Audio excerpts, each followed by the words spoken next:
যুদ্ধৰ সময়ত সেই সময়ৰ পৰিস্থিতি আমি সকলোৱে অৱগত। যেতিয়া তিব্বতৰ পৰা সেই সময়ত বহুত মানুহ পলাই আহি পেলাই আমাৰ ব্ৰহ্মপুত্ৰ পাৰ হৈ শিলঘাটতে আশ্ৰয় লৈছিলহি। মই যোনখন বিদ্যালয়ৰ পৰা আহিছোঁ, কলিয়াবৰ উচ্চতৰ মাধ্যমিক বিদ্যালয়তো বহুত কেইজন ব্যক্তি আছিলে। সেই সময়ত তিব্বতৰ পৰা পলাই অহা এজন লামাই তেনেকুৱা সময়ত মানুহৰ নিজৰ জীৱনৰে যোনটো সময়ত ভৰসা নাথাকে, তেওঁ তাৰ পৰা নিজৰ একো প্ৰয়োজনীয় বস্তু কঢ়িয়াই অনা নাই, মাত্ৰ বুকুতে বান্ধি এখন ফটো লৈ আনিছিলে, এখন গ্লাছ পেইণ্টিং। আৰু সেই ফটোখন অইন কাৰো নাছিলে, সেইখন আছিলে সৰ্বপল্লী ৰাধাকৃষ্ণ সংসাৰ।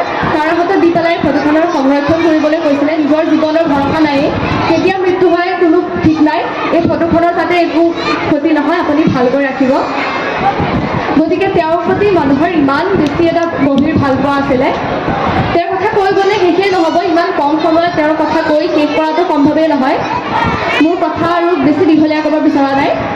শিক্ষক দিৱসত আৰু দুটামান কথা কওঁ। ৰজাঘৰ আৰু আমি অকল শিক্ষক দিৱস পাতিয়ে আমাৰ দায়িত্ব সামৰিলে নহ'ব।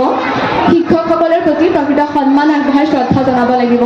শিক্ষক সমাজ বহু ক্ষেত্ৰত বঞ্চিত, বিশেষকৈ বেচৰকাৰী খণ্ডৰ যিসকল শিক্ষাগুৰুৱে অতি নাগণ্য পাৰিশ্ৰমিকৰ সমাজলৈ সেৱা আগবঢ়াই আহিছে, তেওঁলোকৰ প্ৰতি ৰজাঘৰ সদয় হ'ব লাগিব। শেষত পুনৰবাৰ শ্ৰদ্ধাৰ শিক্ষাগুৰুসকললৈ মোৰ আন্তৰিক সেৱা জনাই মোৰ কথা ইমানতে সামৰিছোঁ আৰু বিশ্বৰ সকলোৰে শান্তি কামনা কৰিছোঁ।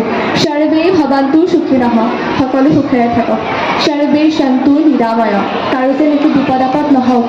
সৰ্বে ভদ্ৰাণি পশ্যন্তু, সকলোৰে যেন ভালটো দেখা পাওঁ।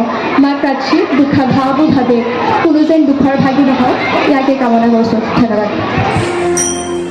দৰশিত সুন্দৰ গৌৰ কলেবৰ জৈচন সুৰ পৰকা,